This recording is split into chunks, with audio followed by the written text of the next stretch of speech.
अकबर ने कहा, मियां तानसेन, तुम जब तराना लेते हो, गाते हो, तो लगता है इस मुल्क में, इस दुनिया में कोई ऐसा गा नहीं सकता।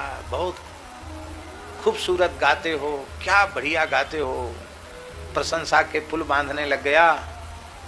बोले, जहां पनाह में ना चीज, क्या गाऊंगा आपके सामने।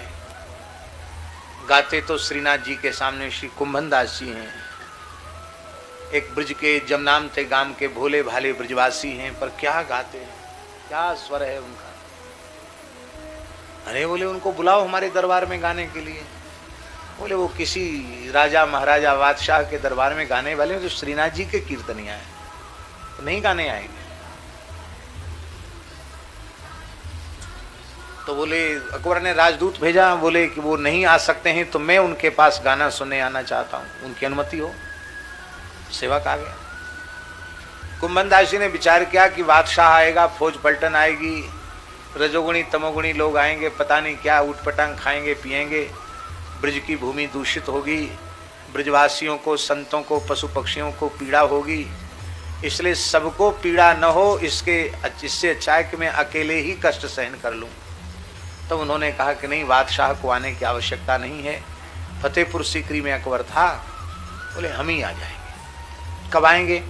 तो समय बता दिया। तो हम वाहन आ जाएगा? बोले, नहीं नहीं, वाहन नहीं, हमारे पास व्यवस्था है, हम आ जाएंगे। बादशाह के दूत ने यही समझा कि इनके पास कोई वाहन होगा, पर कुंभनदास जी तो बहुत अकिंचन थे। गिरिराज जी से पैदल चले फतेहपुर सीकरी के लिए, और पैदल चलते चलते दोपहर श्रीनाथ जी की मंगला करके चले और पहुंच गए वहां। फटी पुरानी सी धोती, फटी पुरानी सी अचकन और पुराने कपड़े की बंधी हुई फटी पुरानी सी पाग, टूटी फूटी जूतियां, यही उनकी वेशभूषा थी। और वे वहां पहुंच गए।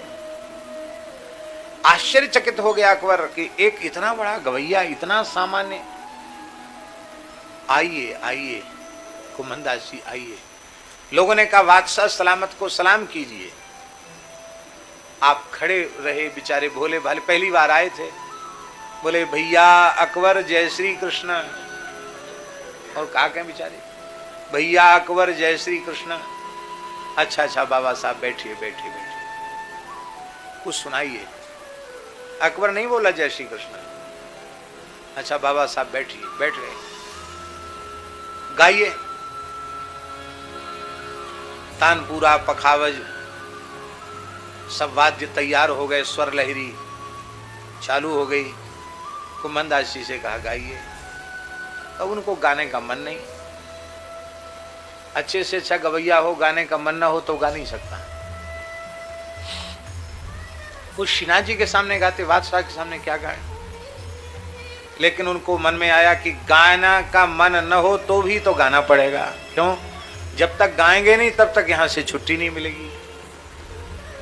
छुट्टी नहीं मिलेगी तो हम फिर लौटकर श्रीनाथ जी की सेवा में कैसे जाएंगे। अरे मंगला करके चले, कम से कम संध्या तक पहुंच तो जाएं, सैन दर्शन तो हो जाए श्रीनाथ जी का। तब आपने गाया। क्या गाया?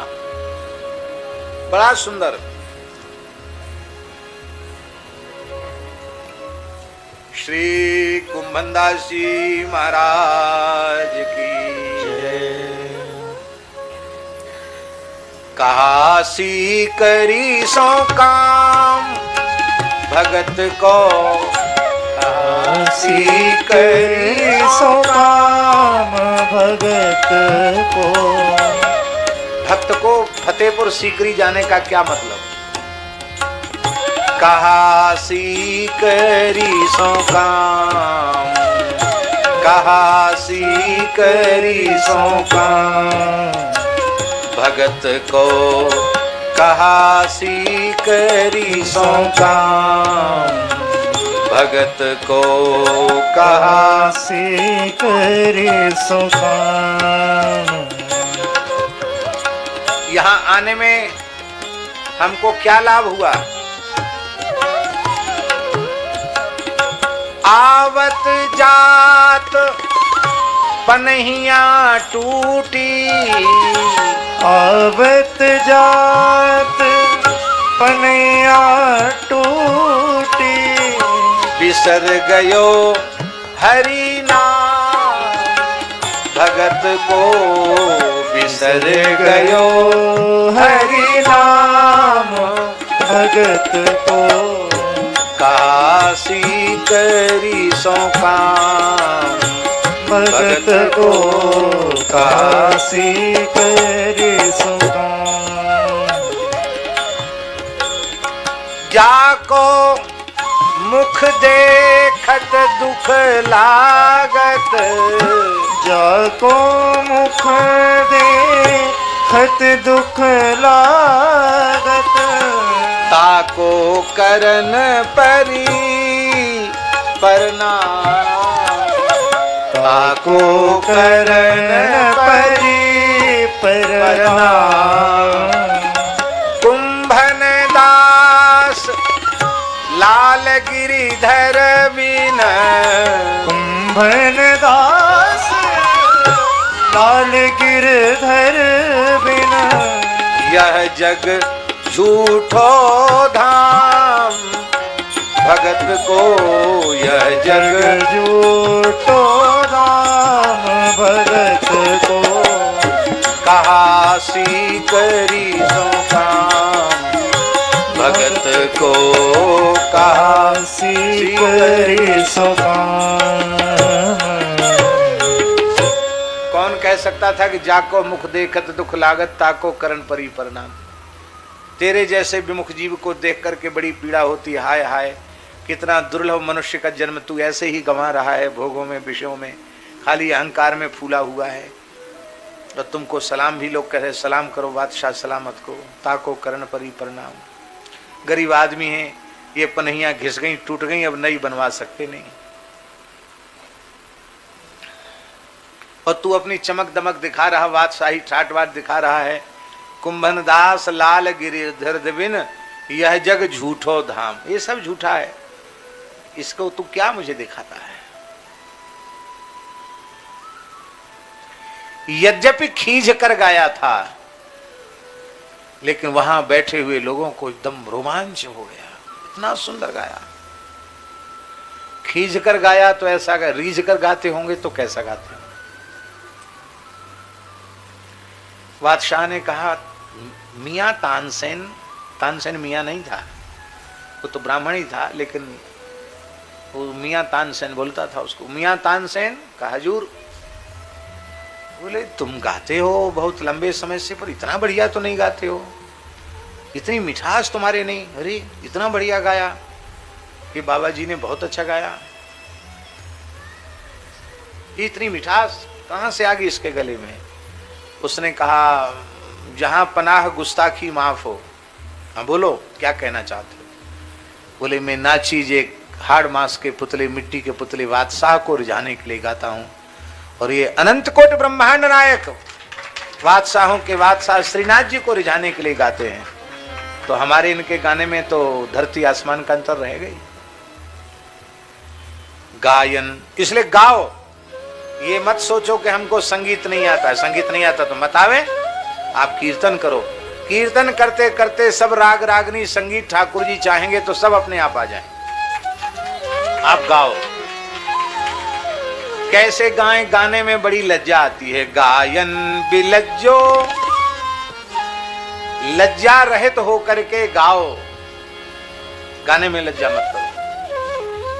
बड़ी दुख की बात है, झूठ बोलने में लज्जा नहीं आती, छल कपट करने में लज्जा नहीं आती, अकार्य करने में लज्जा नहीं आती, अपने से बड़ों को अपमानित करने में लज्जा आनी चाहिए, उनकी बात काटने में लज्जा नहीं आती। और कीर्तन में लज्जा आती, कथा में लज्जा आती। क्यों लज्जा आती है?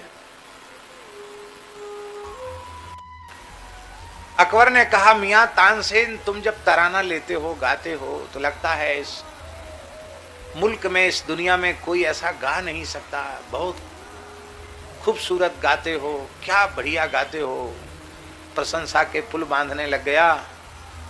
बोले, जहां पनाह मैं नाचीज क्या गाऊंगा आपके सामने। गाते तो श्रीनाथ जी के सामने श्री कुंभन दास जी हैं। एक ब्रज के जमनामते गांव के भोले भाले ब्रजवासी हैं, पर क्या गाते हैं, क्या स्वर है उनका। अरे बोले उनको बुलाओ हमारे दरबार में गाने के लिए। बोले वो किसी राजा महाराजा बादशाह के दरबार में गाने वाले हैं, जो श्रीनाथ जी के कीर्तनिया है, तो नहीं गाने आएंगे।